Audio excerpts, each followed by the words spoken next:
The stars looked cold and distant through the main window of the cargo ship *, distant star *. Captain Tai Ho Kim sat alone in his pilot chair, watching space drift by. His ship was old but reliable, much like himself. At 45, Tai Ho's black hair now had streaks of gray, and deep lines marked his face.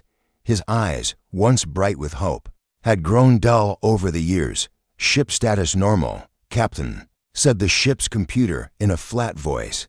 "We will reach outpost Sigma 7 in 6 hours." Tai Ho nodded but said nothing. He picked up his metal cup and took a sip of cold coffee. The bitter taste matched his mood. 5 years ago, he had been a respected captain in the Galactic Alliance fleet. Now, he hauled cargo through the outer systems, taking jobs no one else wanted. The * distant star * was designed for a crew of 6, but Tai Ho worked alone. The long corridors echoed with his footsteps. The extra rooms sat empty and dark. His only companion was a small service robot named Pebble that rolled around the ship, fixing minor problems. "Pebble, run a check on engine 3, Tai Ho called out. It sounded strange during our last jump. The round robot beeped in response and rolled away. Tai Ho stood up and stretched his back. Another boring delivery of mining supplies to a distant outpost. This was his life, now empty and predictable. He walked to the small kitchen area and opened the food storage unit. Inside were plain meal packs with labels like protein dinner and nutrient breakfast. Tai Ho grabbed one without looking at the label and placed it in the heater dot as he waited for his food. His mind drifted back to the day everything changed. The Centauri station disaster. He had been in command when the station's reactor failed. 19 people died. The Alliance blamed him, saying he ignored safety warnings. But that wasn't true. He had followed every rule, checked every system. Something else had gone wrong, but no one would listen to his side of the story. The Alliance took away his rank and his ship. Old friends stopped calling. His wife left soon after. The only work he could find was hauling cargo in this old ship he bought with his remaining savings. "Your food is ready, Captain," the ship's computer announced. Tai Ho took the hot meal pack and sat at the small table.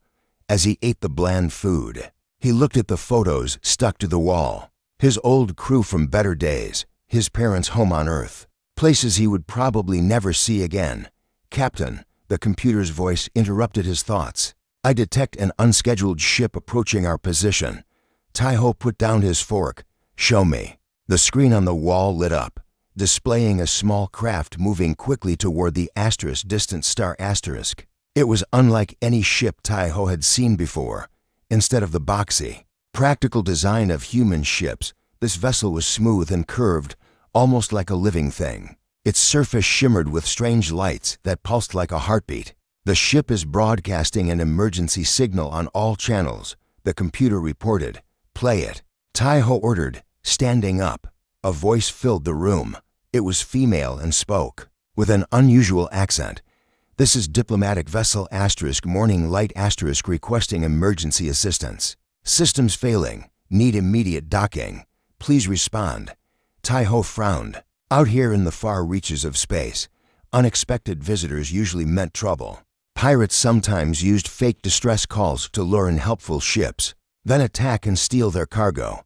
But something about the ship looked too unusual for common. "Pirates, computer, scan that vessel. Any weapons, no weapons detected. Ship design does not match any known configuration in my database. One life form aboard. Power systems appear to be failing." Tai Ho rubbed his chin, thinking. Helping could be dangerous. Ignoring a real distress call would be wrong. After a moment, he made his decision. "Send docking permission. Guide them to Bay 2. "Yes, Captain." "Shall I alert outpost Sigma 7 about our delay?" "Not yet. Let's see what this is about first." Tai Ho walked quickly to the weapons locker near his quarters. He punched in the code and took out a small stun pistol. He didn't like weapons, but he wasn't foolish. After checking that the pistol was charged, he tucked it into his belt and headed to docking Bay 2. The * distant star * shuddered slightly as the strange ship connected to the docking port. Tai Ho stood back, watching the airlock door. Pebble rolled up beside him, beeping nervously. "Stay behind me," Taiho told the little robot. The airlock cycled through its safety checks, then the door slid open with a hiss of air. Taiho's hand moved to his pistol, ready for anything. What stepped through the door was beyond anything he had expected. She looked almost human at first glance, about Taiho's height, with a slender build. But as she moved into the light, the differences became clear. Her skin had a faint pattern of small scales, especially along her temples and cheekbones. These scales shimmered between green and blue when she moved. Her eyes were large and amber-colored, with vertical pupils like a cat's. Her hair was dark and fell to her shoulders, with strange crystal-like beads woven into it. She wore what looked like a formal uniform, a close-fitting suit of material that seemed to shift. Colors like her scales, a symbol that resembled a coiled dragon, was emblazoned on her chest. "Thank you for your assistance, Captain," she said, her voice musical but clearly tired. "I am Jin-Ah of House Ryong." Taiho stared, his hand still on his pistol. "What are you?" Jin-Ah straightened her posture, showing dignity despite her obvious exhaustion. "I am a diplomatic representative of the Ryong Collective. My ship was damaged while escaping Alliance pursuers." Alliance? Taiho's eyes narrowed. "You're running from the Galactic Alliance." Before she could answer, the ship's alarm began to blare. The computer's voice came through the speakers, sounding more urgent than usual. "Captain, 3 Alliance military vessels have just appeared on long-range scanners. They are heading directly toward us at high speed. They are broadcasting demands for immediate surrender." Jinna's amber eyes locked with Taiho's. "They have found me sooner than I expected. Captain, I must ask for sanctuary aboard your vessel. If they capture me, the consequences will be severe, not just for me, but potentially for all independent worlds." Taiho's mind raced. Helping this strange alien would make him an enemy of the Alliance even more than he already was. But something in her eyes spoke of truth and desperation. The computer spoke again. "Alliance vessels now in visual range. They are charging weapons systems." Taiho had to decide, and quickly: help a stranger and become a fugitive, or hand her over to the Alliance that had already destroyed his life once before. He took his hand off his pistol and reached for the ship's intercom instead. "Computer, prepare for emergency jump. All power to engines and shields." Jinna's expression showed surprise, then relief. "You are helping me?" Taiho gave her a grim smile. "Let's just say I have my own reasons to avoid Alliance questions. Now, hold on to something, this could get rough." As the Alliance ships closed in, the distant star turned and accelerated away, its engines glowing bright against the darkness of space. Taiho's quiet life of lonely cargo runs was over. Something new and far more dangerous had just begun. The distant star shook violently as it jumped into hyperspace. Warning lights flashed across the control panel. Taiho gripped the pilot controls with both hands, fighting to keep the ship stable. "Emergency jump complete." The ship's computer announced. "Warning, engine stress levels critical. Power systems at 60%. Taiho wiped sweat from his forehead. "Computer, where are we?" "We are in Sector 87B, an unmapped region. No Alliance presence detected." Jin-Ah stood beside Taiho's chair, her scaled hand gripping the back for support. Her strange eyes studied the star patterns on the main screen. "You saved my life, Captain Kim," she said. "The Alliance would have destroyed my ship if they caught me." Taiho turned his chair to face her. "Why is the Alliance chasing you? What did you do?" Jinna's expression grew serious. "I did nothing wrong. My people, the Ryong, have avoided contact with the Alliance for centuries. We live in hidden systems, developing our own path. 6 months ago, an Alliance exploration ship discovered one of our research outposts." She walked to the window, looking out at the unfamiliar stars. "I was the lead scientist there. We were studying ways to heal damaged planets using our biotechnology. The Alliance military saw my work and wanted it for weapons." "Biotechnology?" Taiho asked. Jin-Ah held out her hand. The scales on her palm began to glow with a soft blue light. "My people don't build machines the way humans do. We grow them. We shape living matter with our minds." To demonstrate, she touched a damaged section of the control panel. The blue glow spread from her fingers into the broken circuits. The panel hummed back to life, its lights returning. Tai-Ho stared in amazement. That's impossible. Not impossible. Just different. Jin-Ah lowered her hand, looking tired. The Alliance commander wanted me to create living weapons for them. When I refused, they tried to take me by force. I escaped in my small ship, but they followed. Pebble. The service robot rolled into the bridge area. It beeped an alarm when it saw Jin-Ah, then moved behind Tai-Ho's chair. It's okay, Pebble, Tai-Ho said. She's a guest. Jin-Ah knelt down, extending her hand toward the nervous robot. Hello, little one. Pebble beeped uncertainly but rolled forward a few inches. Captain. The computer interrupted. Engine 3 has failed completely. Repairs required before another jump is possible. Tai-Ho sighed and stood up. I need to check the damage. You can sit here if you want. As he walked toward the engine room, Jin-Ah followed him. I can help. My abilities can repair your ship faster than conventional methods. Tai-Ho stopped and looked at her. Why would you help me? You got what you wanted, escape from the Alliance. Jin-Ah's scales shimmered as she spoke. My people believe that debts must be honored. You risked your safety for me, a stranger. I owe you a debt. I didn't do it for you. Tai-Ho said bluntly, I did it because I hate the Alliance. They ruined my life 5 years ago. The Centauri Station incident, Jin-Ah said quietly. Tai-Ho's eyes widened. How do you know about that? I accessed your ship's database while we talked. I needed to know who was helping me. She met his gaze directly. The records say you ignored safety protocols, causing the reactor failure that killed 19 people. Tai-Ho's face hardened. The records lie. I checked everything. Something else caused that failure. But the Alliance needed someone to blame. They reached the engine room. The air smelled of burnt metal and electrical fire. Engine 3 was clearly damaged, with smoke rising from its housing. Jin-Ah studied the engine carefully. I believe you, Captain Kim. What about Centauri Station? I can see the truth in your eyes. She moved closer to the damaged engine. Now, let me help you as you helped me. Jin-Ah placed both hands on the engine housing.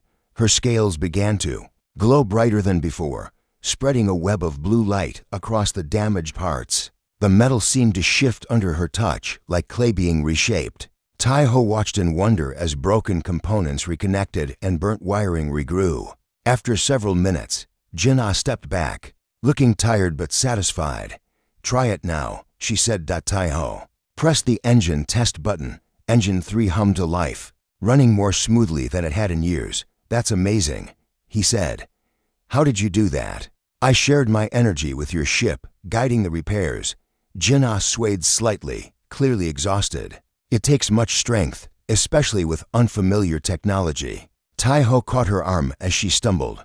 You need to rest. He led her to the crew quarters and showed her to an empty room. You can stay here. There's a bed and a cleaning unit. Jin-Ah looked around the simple room. Thank you, Captain.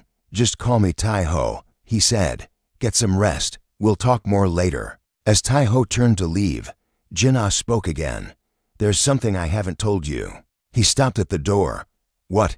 I'm not just a scientist. Jin-Ah stood straighter, her voice taking on a formal tone. I am Jin-Ah of House Ryong, third princess of the Ryong Collective.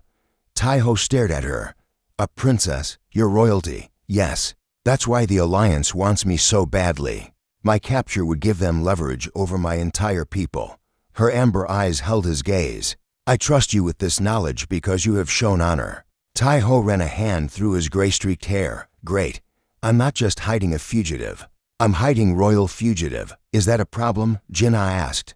It means the Alliance won't give up looking for you. Tai-Ho sighed.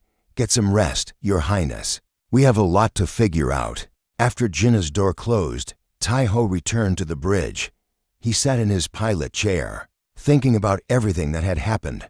In one day, his quiet, lonely life had been completely upended. Computer, show me all information on the Ryong species. No information available, the computer replied. Species not in database.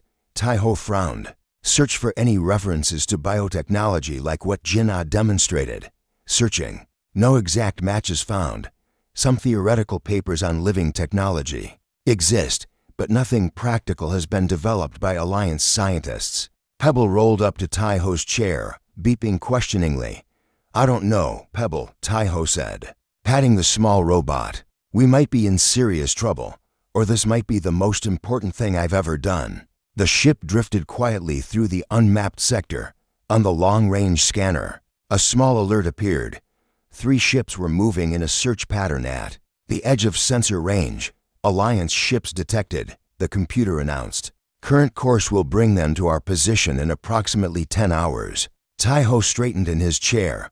Wake our guest in 6 hours. We need to move before they find us. As he prepared the ship for another jump, Taiho thought about Jinna's words, a debt must be honored. He wondered what that might mean for a dragon princess on the run from the most powerful force in the galaxy. For the first time in years, Taiho felt something he had almost forgotten, a sense of purpose. Whatever happened next, his life would never be the same again.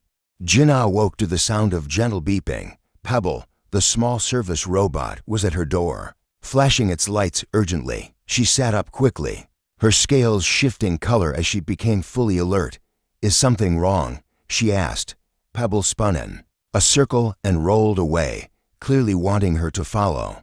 Jinna hurried after the robot through the narrow corridors of the distant star. When she reached the bridge, she found Taiho hunched over the control panel, his face lit by the glow of warning lights. Alliance ships are getting closer, Taiho said without looking up. We need to move soon. Jinna moved to stand beside him. How did they find us so quickly? They must have tracked your ship's energy signature. Taiho pointed to a screen, showing 3 Alliance vessels moving in a search pattern. They're being very thorough, my ship. Jinna said suddenly. It's still attached to yours.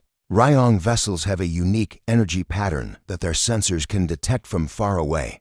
Taiho frowned. We can't just leave it. It would be like putting up a sign saying we were here. Jinna placed her hand on the control panel. Her scales began to glow with that now familiar blue light. I can help with that. My ship is partially alive, like all Ryong technology. I can tell it to sleep. Taiho looked skeptical. It will shut down completely and change its outer layer to match your ship.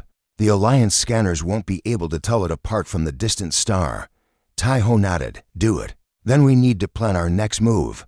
Jinna closed her eyes, concentrating. Through the window, they could see her small ship's shimmering surface grow dull and gray, matching the metal of Taiho's cargo vessel. After a minute, she opened her eyes again. It's done. Where will we go now? Taiho pulled up a star chart on the main screen. There's an independent trading post in Sector 42. No Alliance presence. We can get supplies there and figure out our next steps. As they prepared for the jump to hyperspace, Jinna watched Taiho work. His movements were quick and sure, the result of years of experience. Despite his rough appearance and gruff manner, she could sense a good heart beneath. You're very skilled, she said. You must have been an excellent Alliance officer. Taiho's hands paused briefly over the controls. That was a long time ago. Tell me about it, Jinna said. About your life before. Taiho was quiet for a moment, then sighed. I joined the Alliance fleet when I was 20. Worked my way up to captain by 35. Had a good ship, good crew. Even had a wife waiting. On Earth, what happened at Centauri Station?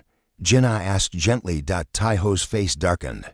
We were sent to check on the station after they reported minor reactor problems. Standard procedure. I followed every safety protocol in the book. But when we docked, something went wrong. The reactor suddenly went critical. He turned to face Jinna. I managed to evacuate most of the station, but 19 people didn't make it out. The Alliance investigation claimed I ignored warning signs, that I docked when it wasn't safe. But that's not what happened. You think someone changed the records? Jinna said. I know they did, but I couldn't prove it. Taiho's voice was bitter. They took my rank, my ship, my reputation. My wife left soon after. All I could afford was this old cargo hauler, running shipments no one else wants. Jinna's scales rippled with sympathy. My people have a saying, truth is like a star, it may be hidden by clouds, but it never stops shining. Taiho almost smiled. That's nice, but it doesn't help much in real life. Perhaps not, Jinnah agreed. But sometimes the universe has strange ways of bringing justice. The ship's computer interrupted them. Jump preparations complete. Ready on your command, Captain. Tai-Ho turned back to the controls. Hold on. This might be rough with the repairs still settling. The distant star shuddered as it entered hyperspace. The stars outside stretched into lines of light, then vanished as the ship entered the swirling tunnel between normal space. Jinnah gripped the edge of the control panel, watching the hypnotic patterns with fascination. Your technology is different from ours, she said, but it has its own beauty.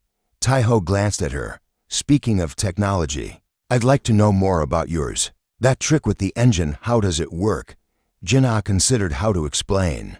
The Ryong evolved differently from humans. We developed a connection to the living energy that flows through all things. We learned to shape this energy, to guide it. Over thousands of years, we created technology that grows instead of being built. She held out her hand, palm up. The scales there began to glow, and a small ball of light formed above her palm. It pulsed gently, almost like a heartbeat. This is pure energy, shaped by my will, she explained. I can use it to heal, to create, to connect with our technology. Tai-Ho watched, fascinated. And the Alliance wants this for weapons. Jinnah closed her hand, and the light vanished. Yes, they want to create living weapons that can grow and adapt. Weapons that could destroy entire worlds. No wonder you ran, Tai-Ho said. The ship suddenly lurched violently, throwing them both against the control panel. Red warning lights flashed across the bridge. What happened? Jinnah asked, regaining her balance. Tai-Ho checked the systems quickly. Something's wrong with the hyperspace field. We're dropping back to normal space. The swirling tunnel outside. The windows collapsed and stars reappeared. But something else was visible to a massive ship directly in their path. It was unlike any Alliance vessel, with a smooth, organic shape that reminded Jinnah of home. Her scales paled. That's a Ryong royal vessel. My brother's ship. Your brother? Tai-Ho asked, already trying to turn the distant star away. Crown Prince Du Hyan of House Ryong.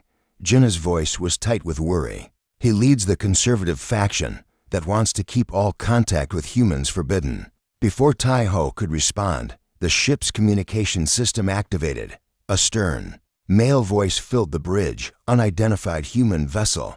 This is the Royal Ryong ship Eternal Flame. You are carrying a member of our royal house. Prepare to be boarded. Any resistance will result in your destruction. Tai-Ho looked at Jinnah. Friends of yours, my brother is protective, Jinnah said carefully. But he also believes humans are dangerous and should be avoided at all costs. If he takes me back, your memory of me and my people will be erased. That doesn't sound pleasant. Tai-Ho muttered. He checked the ship's systems. We can't outrun them. And we can't jump again with the hyperspace field damaged. Jinnah straightened. Her posture, her royal training evident in her bearing. Let them board. I will speak with my brother. Are you sure? Tai-Ho asked. Jinnah nodded. You risked everything to help me. Now it's my turn to protect you. The massive Ryong ship moved closer, engulfing the distant star in a soft green light. Tai-Ho felt his ship shudder as it was pulled toward the larger vessel. Computer, power down all systems except life support. He ordered. No point fighting this. As the distant star was drawn into the belly of the royal ship, Jinnah placed her hand briefly on Tai-Ho's arm. Whatever happens, Captain Kim, remember that a debt must be honored. I will not forget what you did for me. Tai-Ho looked into her strange amber eyes and saw determination there. For the first time in years, he felt like he wasn't facing trouble alone. Let's go meet your brother, he said. I've always wanted to meet royalty. The inside of the Ryong royal ship was unlike anything Tai-Ho had ever seen. The walls seemed alive, pulsing with soft light that changed colors as they walked.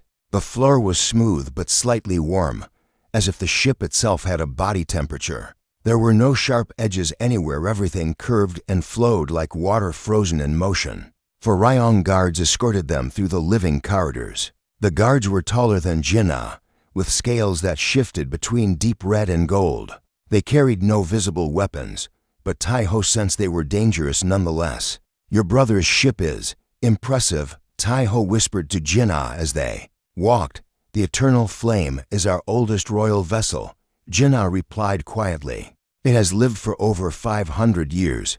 Lived? Tai-Ho raised his eyebrows. Yes, our largest ships are fully alive. They grow, heal, and even reproduce when needed. Before Tai-Ho could ask more questions, they arrived at a large circular chamber. The ceiling arched high above them, glowing with patterns that reminded Tai-Ho of star maps. At the center of the room stood a tall Ryong male with scales of deep crimson. His face looked similar to Jinnah's, but harder, with sharp angles and cold eyes. Sister, he said, his voice deep and formal. You have caused quite a problem. Jinnah stepped forward and bowed slightly. Brother, I did what was necessary. Prince Du Hyun's gaze shifted to Tai-Ho, his vertical pupils narrowing. And this is the human who helped you escape the Alliance. This is Captain Tai-Ho Kim, Jinnah said. He gave me sanctuary when I needed it most. The prince circled Tai-Ho slowly, studying him. A cargo hauler, exiled from the Alliance. A nobody. He stopped in front of Tai-Ho. Why would you risk yourself for a stranger, human? Tai-Ho met the prince's gaze without flinching. I have my own reasons to dislike the Alliance, and helping someone in trouble seemed like the right thing to do. Noble words, Du Hyun said, with clear disbelief, or perhaps you hoped for reward from a desperate princess. Brother, Jinnah's scales flashed with anger. Captain Kim knew nothing about my status. When he helped me. Double quotes. Du Hyun turned back to his sister. It doesn't matter. You know the law. No contact with humans. You have broken our oldest rule. The Alliance found our research outpost. Jinnah argued. They already know about us. Hiding is no longer an option. The council will decide that, Du Hyun said firmly. As for the human, his memory must be wiped before we return him to Alliance space. Tai-Ho tensed. I don't consent to having my mind tampered with. Du Hyun laughed. A sound like stones grinding together. Your consent is not required, human. Jinnah stepped between them. I invoked the right of sanctuary. The chamber went silent. The guard's scales paled in shock. Du Hyun stared at his sister. You cannot be serious, he finally said. The ancient law has not been used in 7 centuries. I am deadly serious, Jinnah replied. Her voice steady. Captain Kim gave me sanctuary when I needed it. Now I claim the same protection for him under our laws. Du Hyun's scales darkened with anger. You would use sacred law to protect a human? I would use it to protect someone who helped me at great risk to him. Self, Jinnah said. The law makes no distinction between Ryong and other species. The prince turned away, his movements stiff with anger. After a moment, he spoke to one of the guards. Take them to separate quarters. I must consult with the council. As the guards led them away, Tai-Ho leaned closer to Jinnah. What is this? Right of sanctuary, an ancient law, she explained quietly. If someone saves the life of a Ryong royal, they may claim protection under our laws. It cannot be denied. Without breaking our most sacred traditions, will it work? Tai-Ho asked. Jin-Ah single quotes S. Expression was grim. I don't know, but it's our only chance. They were separated after that. Tai-Ho was taken to a small room that, despite being a cell, was more comfortable than his quarters on the distant star. The bed seemed to adjust to his body when he sat on it. The light dimmed automatically when he felt tired. Hours passed. Tai-Ho paced the room, wondering what was happening. Would they simply ignore Jinnah's claim and wipe his memory anyway? Or worse, finally, the door opened. A guard entered and spoke in the formal tone all the Ryong seemed to use. The council has made its decision. You will come with me. Tai-Ho was led back to the large chamber. This time, 3 elderly Ryong sat on raised platforms at one end. Their scales were pale silver with age, but their eyes remained sharp and alert. Jinnah and Du Hyun stood before them. Jin-Ah looked relieved when she saw Tai-Ho. Are you all right? She asked as he joined her. So far, he replied. What's happening? The Council of Elders has come to hear my claim, she explained. This is very unusual. They rarely leave our home world. The Central Elder, a female with intricate patterns on her scales, spoke in a voice that carried surprising strength. Jinnah of House Ryong has invoked the right of sanctuary for a human, This is unprecedented. Du Hyan stepped forward. Honored elders, I must object. Humans cannot be trusted with knowledge of our existence.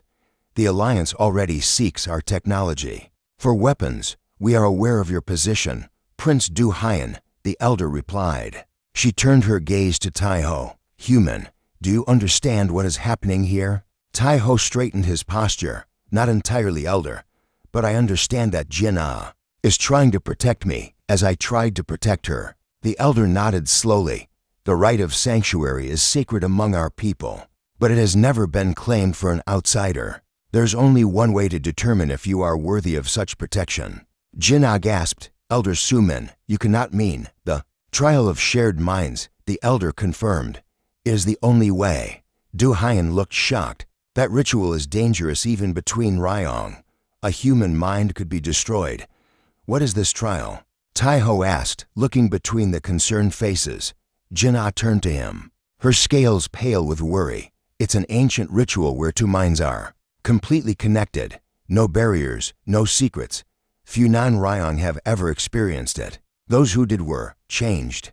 Changed how? Taiho asked. Some lost their minds. Du Hyan said bluntly. Others became empty shells. None remained as they were before. Taiho looked at the elders, then at Jinnah. He thought about his life, the lonely ship, the empty future, the years of bitterness. Then he thought about Jinnah and how she had brought purpose back into his existence. In just a few days, I'll do it, he said firmly. Jinnah stared at him. Taiho, you don't understand the risk. I understand enough, he replied. What do I need to do? Elder Sumin nodded approvingly. Courage is a good start. Human, the ritual will begin immediately. Guards led Taiho and Jinnah to a smaller chamber deep within the ship. In the center was a pool filled with glowing blue liquid the same color as Jinnah's scales. When she used her abilities, this is the mind pool, Jinnah explained, her voice trembling slightly. It amplifies our natural connection abilities. Just tell me what to do, Taiho said, trying to sound more confident than he felt. We enter the pool together, Jinnah said. When the liquid covers us completely, our minds will connect. Don't fight what you see or feel.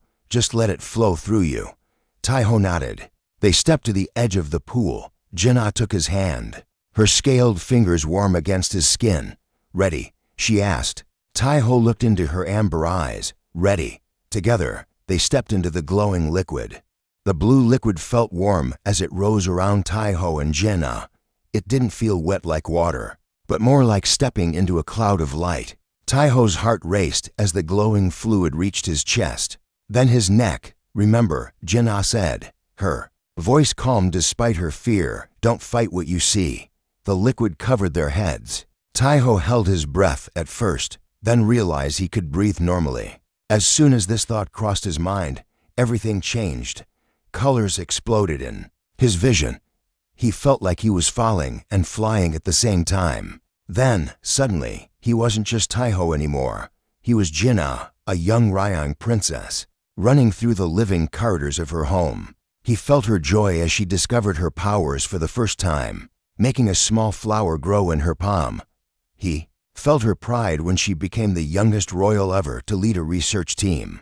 He experienced her fear when Alliance soldiers stormed her outpost, and her desperation as she fled in her small ship.